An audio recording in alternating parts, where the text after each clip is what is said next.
Meeting is now being recorded. I know we still have some people joining us. Hopefully you can hear us. Thank you again for joining us today. My name is Keith Overly, and I'm the Executive Director of the Ohio Deferred Comp Program, as well as a NAGDA board member at large. And I'll be the moderator for the webcast today. We have just a few announcements before the presentation begins. First of all, NAGDA could not offer the 2014 NAGDCAST series to participants without the financial support of our industry. As you can see on the slide, those sponsors include Siegel, Nationwide, Charles Schwab, ICMA-RC, Prudential, Valic, Mass Mutual, and TIA-CREF. And so we're grateful for the support of these industry sponsors. We want to let you know about a few housekeeping items. First, please remain muted throughout the call so that the presentation isn't interrupted. At the end of the presentation, there will be a question and answer period. Throughout the call, you can submit questions through your web console. Simply locate the question and answer panel at the top right-hand side of your screen. Type your question into the open area and click Send to submit. The PowerPoint presentation for today's webcast has been posted to the NAGDA website. If you want to have a hard copy of the PowerPoint in front of you and have not yet downloaded it, you can access it on the NAGDA website at www.nagda.org by clicking on the News and Events image. The PowerPoint is the top link under the NAGDA News. Today's NAGDCAST is worth one continuing education credit for INFRI, CRA, CRC, and CPE designees. NAGDA will provide INFRI with a list of all participants. If you'll be seeking credits, you must have registered with your contact information and be logged into the webcast using your information. Individuals from the same venue that will be seeking credits must all participate separately. NAGDCAST participants seeking CPE credit, continuing education credits, must complete the polling questions during the webcast to receive credit. Finally, we really need your input on how we did with this NAGDCAST and what we can do to improve. So at the end, when you exit the webcast, a very quick, easy-to-answer NAGDA evaluation will open up in your browser window.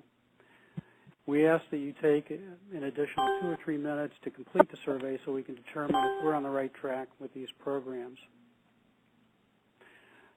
So our speakers today are Wendy Carter from Siegel and Rod Crane from TIA-CREF.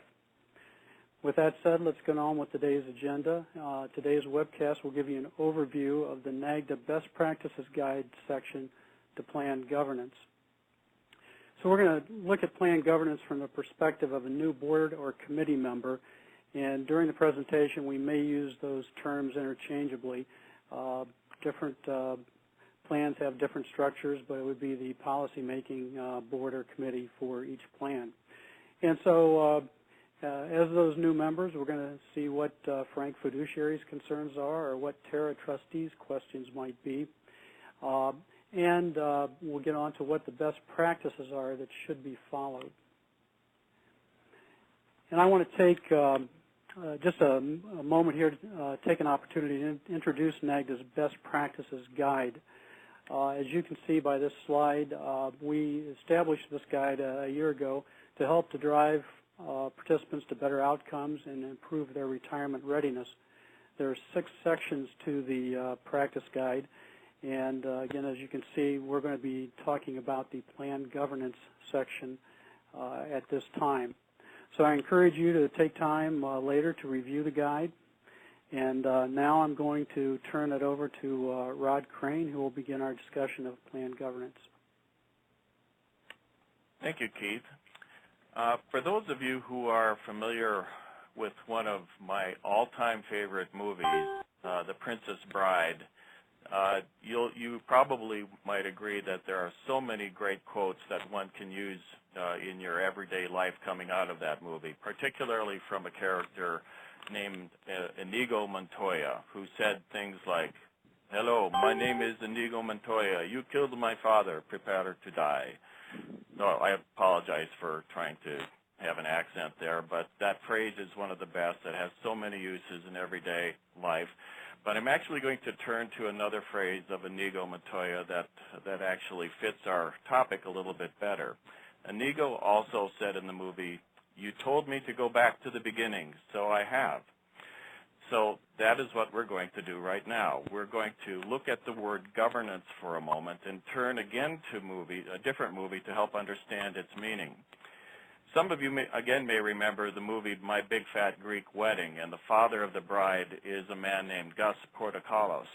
Now, Gus is very Greek, and he said in the movie multiple times, "Give me a word, any word, and I show you that the root of that word is Greek." And not surprisingly, if one goes to the root source of the word governance, you learn that it comes from a Greek word that means to steer. So as we talk to our new trustees, Frank, fiduciary, and Tara, trustee, we will be explaining that a major part of their new job is to learn how to steer this retirement plan that they're now responsible for. Now, the analogy of steering the plan is helpful, but steering or governing a retirement plan is not quite the same as steering a car or a small boat. It's much more like commanding an ocean liner, where there are a lot of tasks to keep the boat afloat, keep the engines in top shape, serving the passengers, and getting it to and from the various destinations, all while the weather keeps changing. So in the same way as an ocean liner, the importance of effective governance of a retirement plan cannot be understated. And the need for good governance has never been greater, as there have been increasing demands and factors coming from plan participants, the regulatory agencies like the Internal Revenue Service, the ever-changing nature of fiduciary laws, including under ERISA for private sector plans, that really is a source of best practices for the public sector, and other federal and state laws and regulations such as securities laws, labor laws, pay-to-play, and ethics laws, all of which feed into the increasingly complex job of plan governance for fiduciaries. Now, the proper governance of retirement plans will demand a great deal from Frank and Tara as fiduciaries, and the risk of failed governance can be quite significant. There is the risk of personal liability for fiduciary breaches. There is the potential for fines and penalties that apply to the plan, or in some cases to the employer. For example, if the plan loses its protected tax status under the Internal Revenue Code for qualified plans eligible for 57 plans or for 403B plans. There can be legal actions from participants from fiduciary mismanagement as well. A good example comes from the private sector recently. In 2012, a federal court levied a $35 million judgment against the fiduciaries of a private sector 401k plan relating to excessive and unnecessary fees. Recently, during an appeals process, the court upheld damages of $13 million relating to excessive fees, but also sent the case back for a second trial on the prudence of investment choices that the fiduciaries had made. The case is indeed a wake-up call to all plan sponsors, including the public sector, because the need for a formal governance process is truly being played out in the courts. Even though this was a private sector case, don't be misled by thinking that public sector plans will be immune from this kind of lawsuit. There are indeed hungry plaintiff law firms out there who are increasingly paying attention to what happens in the public sector. A couple of years ago, some of you may remember an email that was sent by a law firm to a variety of NAGDA members inquiring just by chance if they would contact them with any issues they might have with regard to excessive plan fees. So the public sector is in the eyes of the plaintiff's bar. Poor governance can also lead to financial audit issues and higher operating costs for plan participants, which can impact their ultimate benefits. The message then for today really is about how effective plan governance can help you steer through these various risks that threaten the success of your retirement plans. Good and proper governance can do a number of things, including simplifying and streamlining decision-making, reducing risks overall for the plan, for the participants, and for you as fiduciaries, and probably most importantly, making sure that we increase the chance, the probability that the plan and participant objectives indeed will be met. It can also help improve internal controls and improve operating efficiency. Now, the vital nature of effective plan governance is being increasingly recognized in the private sector as well. A recent survey indicates that over 40% of employers are expecting to devote more time addressing their defined contribution plan governance. It's interesting to note, too, how the public sector defined benefit pension system world has handled governance. Most of these retirement systems, pension systems, particularly the larger ones, have spent a great deal of time on creating good governance systems. But if we take the same lens and look at our own world of public sector 457B and particularly 403B plans, maybe we wouldn't reach the same conclusion. So there's a lot of work to be done here for NAGDA members. The notion that these are voluntary plans that the plan sponsor does not have much responsibility for probably should be looked at again and as probably not valid in our current environment. And that is why the NAGDA board has been making it such a high priority to make outreaches like the best practices guide that Keith mentioned at the beginning of the program, and which can be found on the NAGDA website, and to authorize this particular webcast to help educate members and to inform the membership about good governance practices. So let's return to our conversation with Frank, fiduciary, and Tara, trustee. It's probably going to be useful to talk to them and, again, take a step back and provide some background on why plan governance is so important. So Frank and Tara, in your new role on the Deferred Compensation Plan Committee, you are stepping into what is considered a fiduciary position. And they might ask, well, who and what is a fiduciary? It is really anyone who takes on the legal responsibility of managing someone else's assets for the other person's benefit. And that is exactly what both of you, Frank and Tara, are doing in your new role on the Deferred Compensation Committee. In that role, you are responsible now for making sure the plan is operated and managed for the benefit of participants in the plan. Now, Tara might ask, how do people become fiduciaries? And I reply, what a great question. Individuals can become fiduciaries in a number of different ways, but they can be specifically named or appointed to be a fiduciary like you two. But it also includes anyone who exercises discretionary authority or control over the plan assets, the plan administration, or its management. Now, you too definitely fit into that named fiduciary category. However, some people may not be named fiduciaries, but they're fiduciaries nonetheless. Anyone who functionally acts like a fiduciary in terms of, again, having discretionary management of the plan or its assets or its administration can also be a fiduciary. And probably the best example of this, most commonly, would be the plan's investment advisors who are paid to provide the committee or plan participants advice on how to invest plan assets. But it also could include anyone that you, Tara, and Frank would delegate some of your responsibility to with regard to the plan. And as we will talk about some more in a few minutes, part of good plan governance is having a well-thought-out process for delegating your duties to others. Now, Frank might ask, this job as a fiduciary sounds kind of hard, and I've never done anything like this before.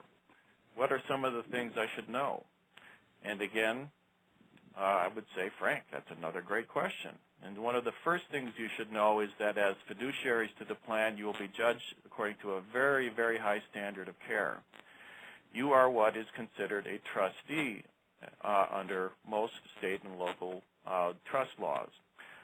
Perhaps one of the best examples of how the courts in this country view this responsibility of being a fiduciary is found in a 1920s New York Court of Appeals case known as Meinhard versus Salmon, written by Chief Justice Benjamin Cardozo.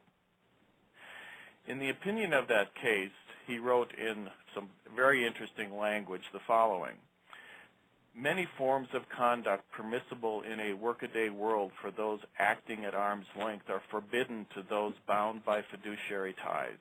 A trustee is held to something stricter than the morals of the marketplace. Not honesty alone, but the punctilio of an honor the most sensitive is then the standard of behavior. As to this, there has developed a tradition that is unbending and inveterate.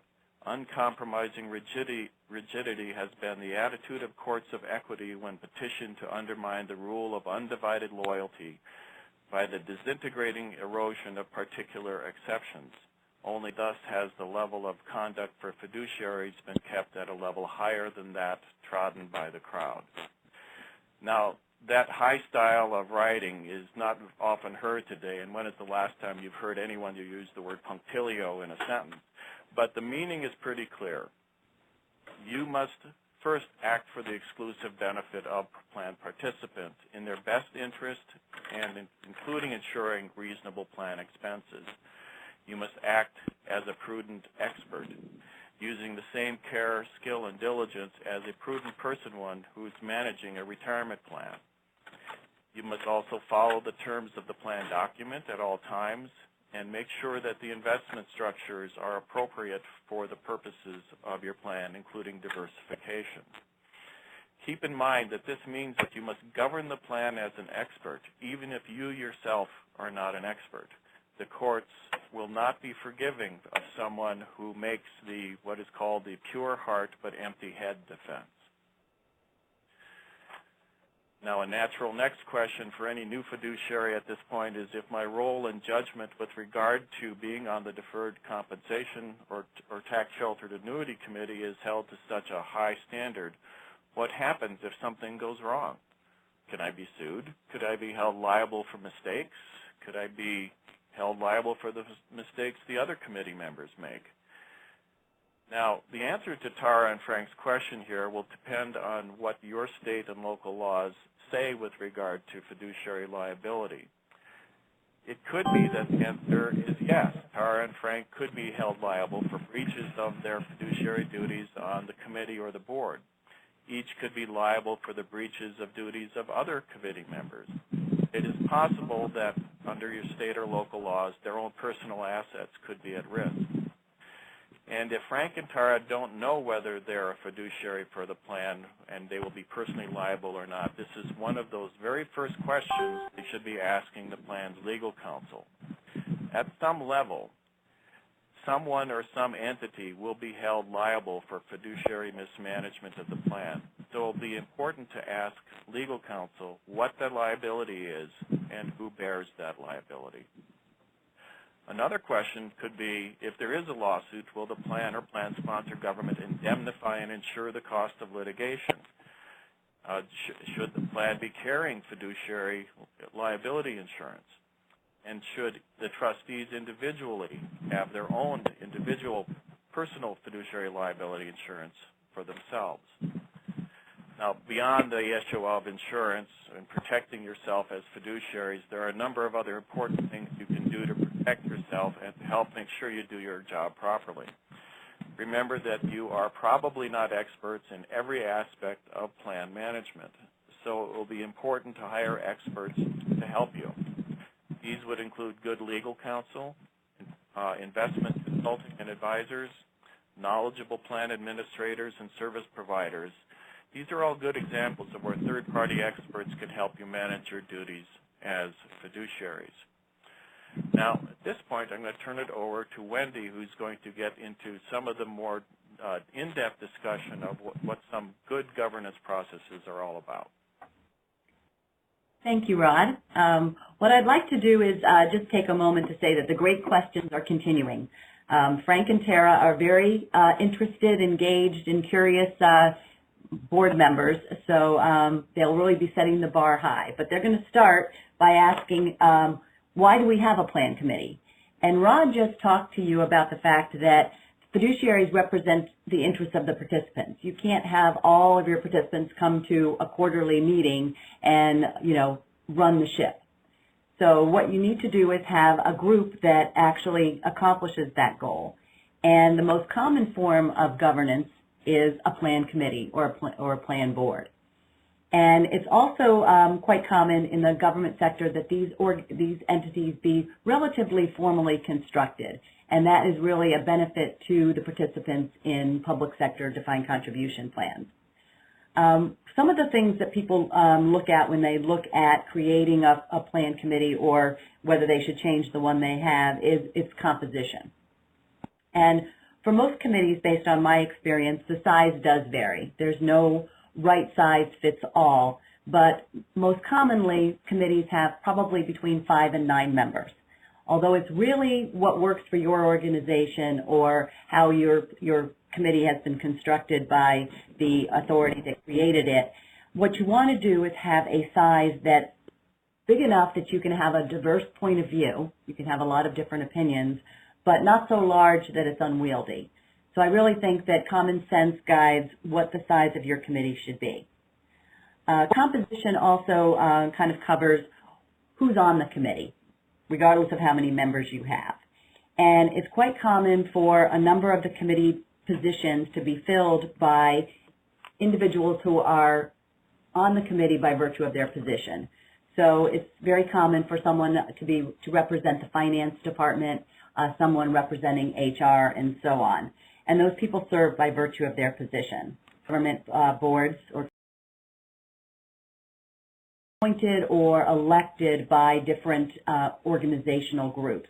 So they can be representing departments like public safety or other departments, or they can be employee groups, or they can be retiree groups. It's very interesting to have a retiree member on the committee, and they do add a perspective, especially now with the increased focus on retirement spend down and retirement income, to have that perspective on your committee. Also, committees often include industry experts. While that's perhaps less common than some of these other positions, it does add another level of diversity and experience to your committee. So oftentimes these individuals represent financial service, specific investment knowledge, or sometimes marketing expertise. But regardless of what your committee is composed of, I think one of the key things is the little call-out box in the lower right-hand corner. Skills, experience, and diversity can improve the process and results. And increasingly, there's been more research in organizational effectiveness, which is really dealing with teams and how they make decisions. And it's been proven that diverse points of view actually improve the outcome of a participatory process. So looking to have a diverse committee and different points of view can really benefit the outcome. And it also helps avoid groupthink, where you're simply going through the motions and doing what's always been done. So I encourage all of you to think a little bit about the composition of your committee and where you're drawing your members from. It's also very important, especially for larger plans, to have subcommittees. And subcommittees of a board or a committee really are created for two reasons. One is to handle routine tasks that occur on a regular basis but require too much activity for it to be conducted at the total board level. So examples of those would be an audit subcommittee that handles the annual plan audit, for example, an investment subcommittee that deals with the investment process and helps filter the information before it goes to the entire board or committee. There's often an education committee, and sometimes there's even hardship committees. And really, whatever committees work for you are the committees that you should have. But it does help for having more analysis and more discovery as you're going through the oversight and governance process. There are also subcommittees that can be formed to actually handle projects. And those are ones where something major is happening, where you need some extra resources to really focus on this process. So for example, a service provider search might be one where there's a lot at stake, there's a lot of activity to review all the proposals and, listen to the finals presentation and so forth. Other areas where you might have one of these project-oriented subcommittees would be if there's a new feature or service being added to your plan. So for example, if auto-enrollment is being added to your program, this might be a time where you would like to have a subcommittee that would handle that process. And or adding the Roth is another example. So subcommittees can be very valuable and help improve the effectiveness of your board or committee. Committees often have terms for each member that's elected or selected, and sometimes they're 3 to 5 years. And you can also have term limits. You don't have to have them, and a lot of places don't. But limiting terms can make some sense so that you have turnover and fresh engagement with new members. And every single fiduciary is accountable for the plan and its operations. And I think Rod has really done a good job of overviewing those activities. Now what I'd like to do is turn it to the next slide. Maybe I'll have to use this. Is the board or committee. And Frank and Tara both know what they don't know. And none of them feel like they're investment experts or legal experts. And they want to know, is there somebody there that will help them? And the answer should be a resounding yes. And if it's not, I think committee members might question whether or not they should participate in the process. And supporting authorities really include things like legal support. You may have a city or other council that will assist the committee, maybe even attend meetings on a regular basis. Also access to financial resources for analysis and so forth. And then as we talked about outside experts. And you should consider as a plan whether to hire outside experts when internal expertise is limited. If you're in a situation where no one on the committee has the experience that's needed to solve the problem, you need to hire an outside expert. Legal counsel, outside legal counsel is a good example of that, particularly in areas of security issues and things like that, where a staff attorney is probably not going to be as experienced in that area as an outside expert might be. When objective third-party advice is needed, many times plans need to understand what the rest of the world's doing. They need someone to provide them objective advice, and that's where hiring an outside expert can help you. It can be an investment consultant expert. It could be somebody who helps conduct a process or provides a review or outside fiduciary training for your members or for your board members. And lastly, probably the most important reason is when you're looking to reduce fiduciary risk as an oversight body, and this often happens with plan investments because they are a very serious, very visible aspect of plan governance, then the stakes are, as Rod alluded to, very high. It's a good time to hire an outside expert. But don't think that selecting a fiduciary is going to give you a free pass. It's a very clear rule that selection of a fiduciary is an act that requires prudence. So the prudence that you apply to your plan governance process also needs to apply to selecting a fiduciary to handle these other outside activities. So you need to look at experience, training of the professionals that might be helping you, and that they're objective and that they have no conflicts of interest. So now what I'd like to do is turn it over, and we have a polling question. And what I'd like to do is, there goes the polling question, I believe, up there for you all to answer. And I'll just briefly read the question, which is, how often does your board or committee meet? Monthly, at least quarterly, twice a year, once a year, or something else?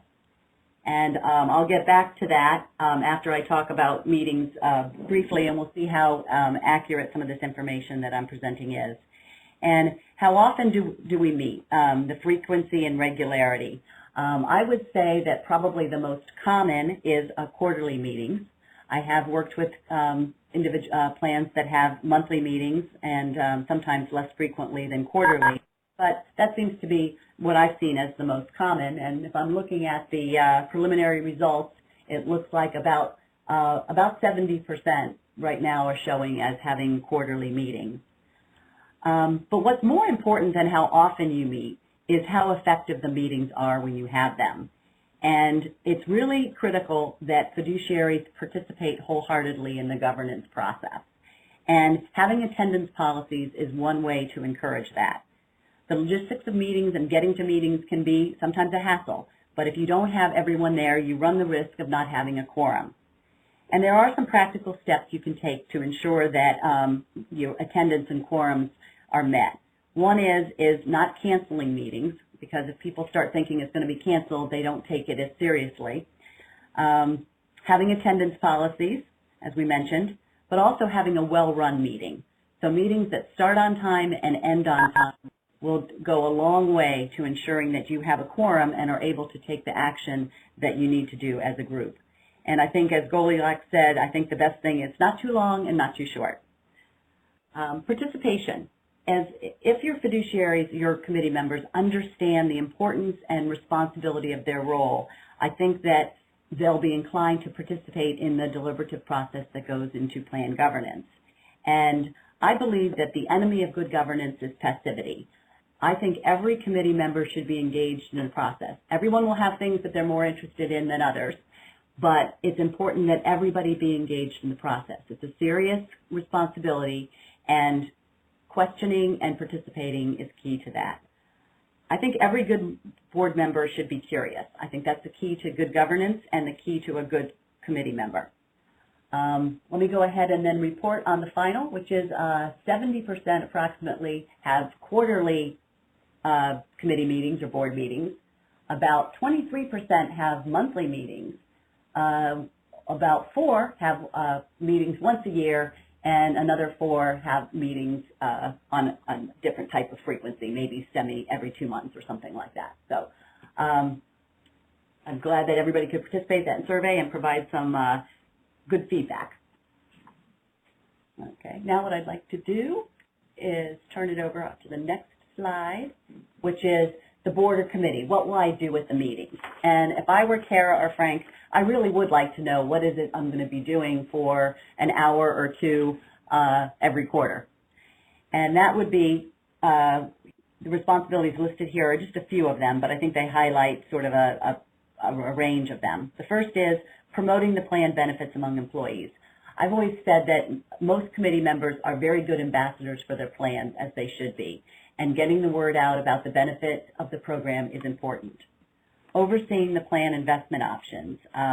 There may be an investment consultant and there may be an investment committee, but every committee member needs to be involved in the investment oversight process, and we'll talk a little bit more about that later in this presentation. Frank and Tara will approve administrative and investment policies. They'll approve changes to services and features.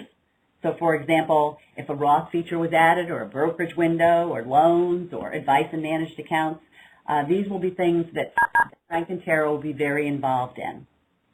They'll also work on the communications and education plan. That's a vital part of plan activities, and one that board members and committee members are typically very involved in.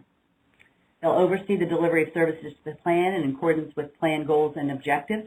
And many plans have a board retreat. You know, maybe it's once a year, and it doesn't need to be off-site or in any exotic location, but it does give committee members or board members the chance to meet together and think about what it is they want their plan to accomplish in the coming years. They'll procure plan services and understand the fees that are paid for them, and they'll also provide ongoing input on plan services. My charge to any committee member would be question the status quo. If service issues come to your attention when you're talking to your coworkers, question that and bring it up at a committee meeting and find out the answer. That's your responsibility as a good fiduciary.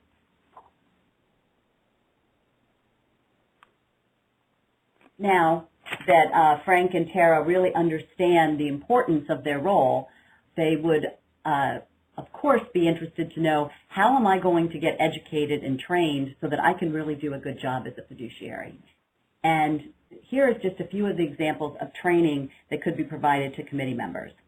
First, It's understanding Frank and Tara's role and responsibilities. And it's also understanding the plan background and history. This education can be quite formal, and oftentimes a manual or board book is given to new members, but it's also important that they get the color commentary so that they understand the history of the plan and how it got where it's going.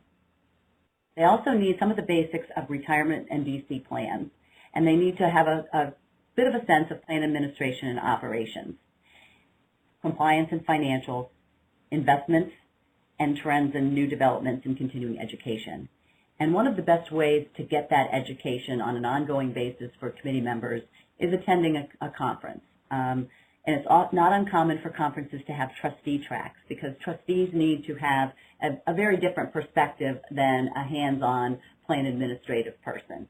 So I encourage people that serve on the board to participate in a conference when possible to get that additional exposure.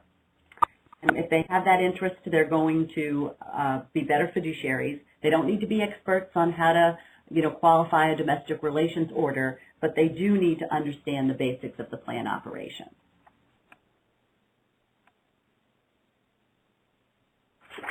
Now, one thing they might want to know is, does the committee make all the decisions for the plan? And the answer to that question is no. There are a variety of entities that have impact on the plan that are not on the committee. So, for example, the sponsoring organization and governing bodies often have the ability to make determinations on things like employer contributions and vesting, whether meetings can be conducted during work hours. There are a variety of sponsor-type decisions that aren't within the purview of the committee. So what I'd like to do now is take another moment for a polling question. And this question is, my board and committee transfer all fiduciary responsibilities and liabilities to an outside expert. And looks like we have responses here of 100% say that's a false statement. So that is correct.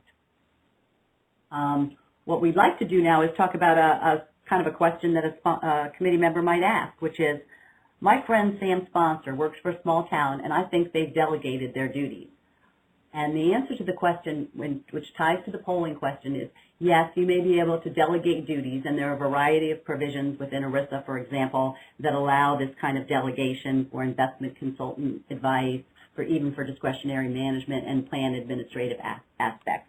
But the delegation, as we said earlier, must be prudent, and in addition, it has to be documented and it has to be accepted. There's quite a bit that goes into determining whether a transfer of fiduciary responsibility took place, and you need to ensure, if you are doing that delegation, that it actually occurred.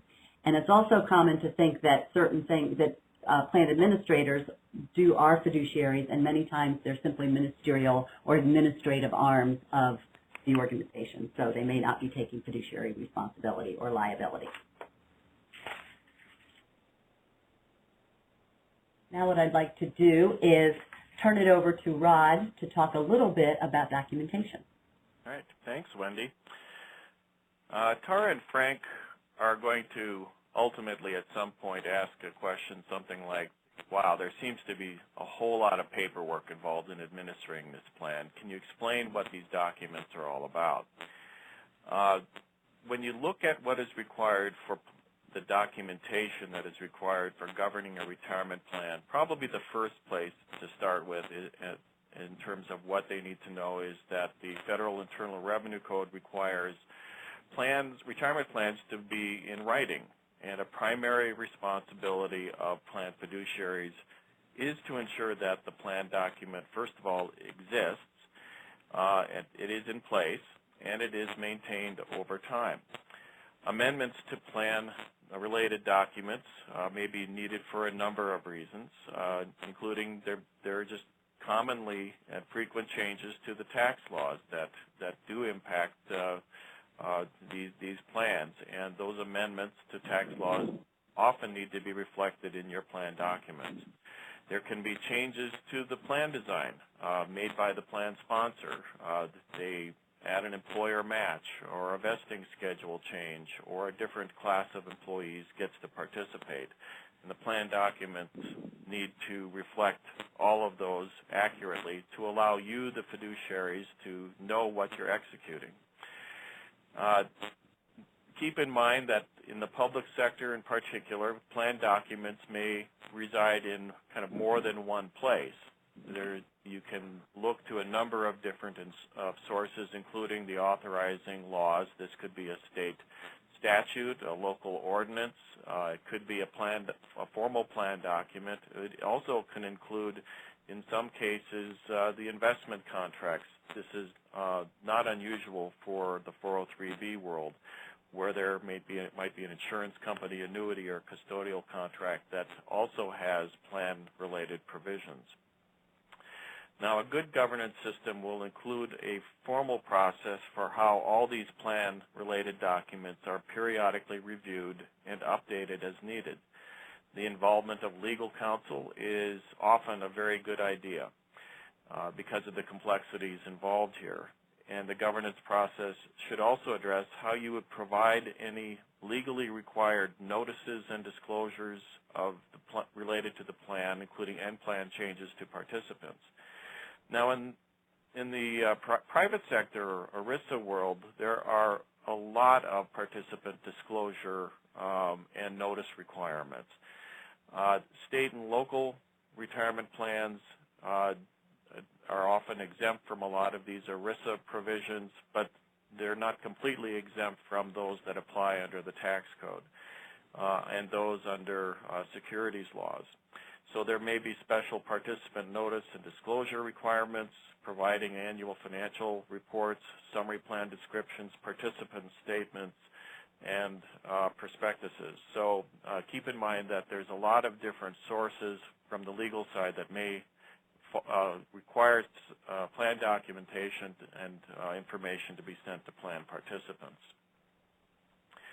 Federal, state, and local laws and financial reporting policies may also apply with regard to record retention.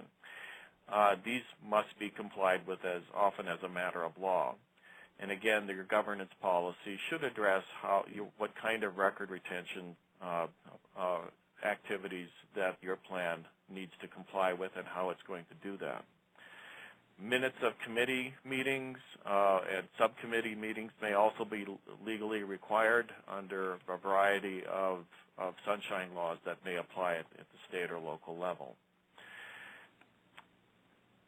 Now, the governance lesson here is really about the essential function of to document, and document. Your plan's legal counsel will probably tell you that documentation is your best and first defense against claims of fiduciary breaches. Your plan minutes, your plan records serve to show courts that you have demonstrated in practice proper fiduciary due diligence.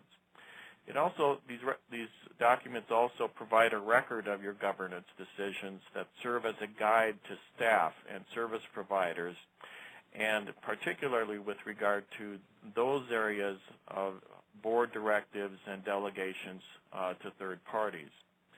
Documentation also serves as a type of plan history for future fiduciaries, future staff, and providers that can be incredibly useful. Fundamentally, documentation supports in multiple ways the overall objectives of the plan and increases the likelihood that they're going to be met on an ongoing basis. Now, I'm going to turn it back to Wendy here to talk about other forms of documentation that also can be incredibly useful for good governance processes. Thank you, Rod. And best practices really are evolutionary, and they do continue to improve and become better as time goes on. And one example of optional documentation is a committee charter. And more committees and boards are looking at this type of a document, which actually synthesizes the retirement plan philosophy within the organization, the mission statement that the committee has on how the defined contribution plan is going to integrate into that overall retirement philosophy and help motivate and focus board members on accomplishing important objectives. And it outlines goals and plans on what you want to accomplish and provides some diligence and process around that. So I think that a committee charter is something that's getting more and more attention, and I think rightfully so.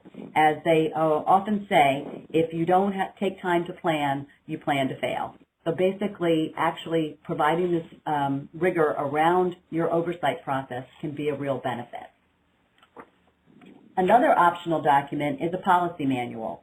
And this will run the gamut from very sophisticated plans where there's a lot of activity conducted internally to lesser documents for smaller organizations that outsource most of their activities.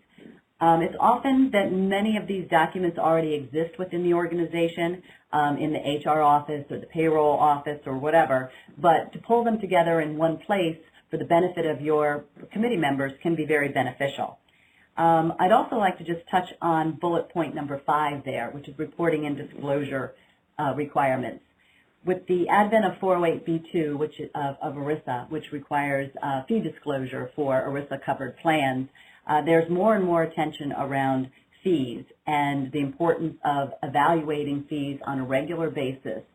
And one of the things that people are looking at are fee policy statements, where it's important to get information on the fees that are paid, but what's even more important is understanding that information.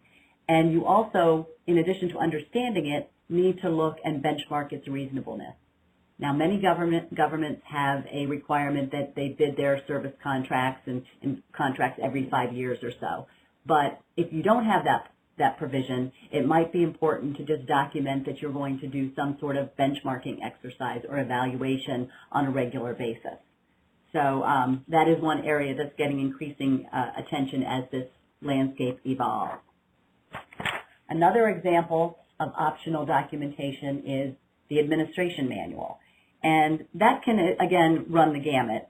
But I think one thing that's interesting to share here is the results of the very recent NAGDA survey that came out in terms of performance standards.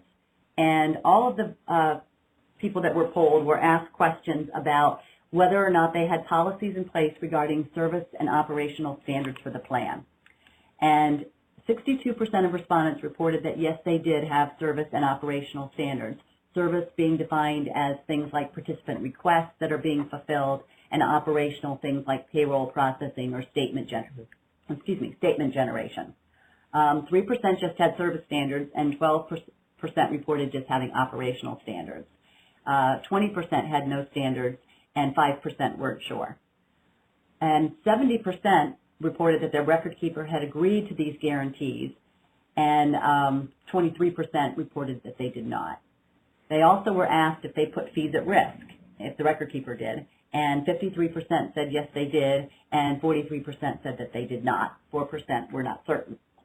But I think that's important to show the rigor that can go around the various activities here and the fact that they do need to be measured and monitored, and that is part of the overall prudent oversight process. Lastly, I just would like to say that item 4, which is the SSAE, and I will say while I've talked about these for many years, I didn't actually realize what that stood for, so I looked it up before today's presentation, and it stands for Statement on Standards for Attestation of Engagements. And number 16 actually deals with service providers.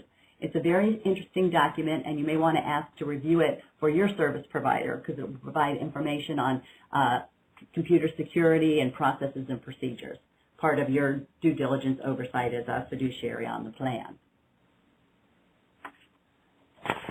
Lastly, I'd like to talk about optional documentation, which in my mind is not as optional as some of these other ones, which is the investment policy. And we have a polling question. And the polling question is, does your plan have an investment policy? Yes, no, not sure. So I'll give people a moment to respond there.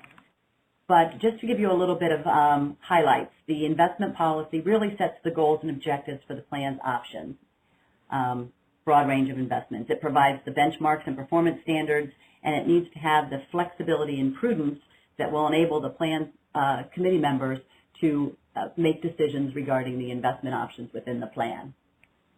So it looks like within the audience here, almost 90% of plans have an investment policy statement. So I am very pleased to see that, and that investment policies are, it's up to 93%. So what I'd like to do now is just commend everyone on having an investment policy for their plan and turn it over to Keith to wrap up. Okay, thank you, Wendy. And I want to thank both Wendy and Rod for the excellent presentation they did for us. At this time, I'd like to remind you that you can submit questions through your web console. Just simply locate the question and answer panel at the top right-hand side of your screen, type in the question in the open area, and click Send to submit. So we do have a few minutes if anybody does have those questions. So we'll wait and see if we have questions coming forth.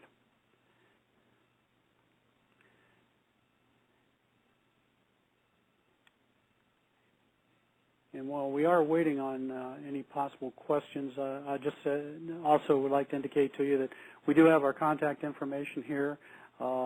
Afterwards, if anybody would like to submit any question to myself or to Wendy or to Rod, here's our contact information.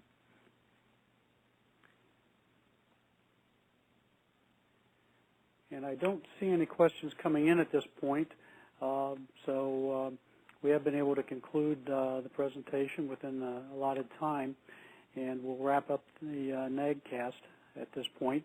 So don't forget, though, to complete the webcast evaluation, and that's going to be opened at the end of the webcast. And in addition, within the next 7 or so business days, this program will be archived in NAGDA's website for access by today's participants. And so I want to thank you very much for participating with us this afternoon, and many thanks to the speakers for sharing their time and expertise with us today. So have a great week.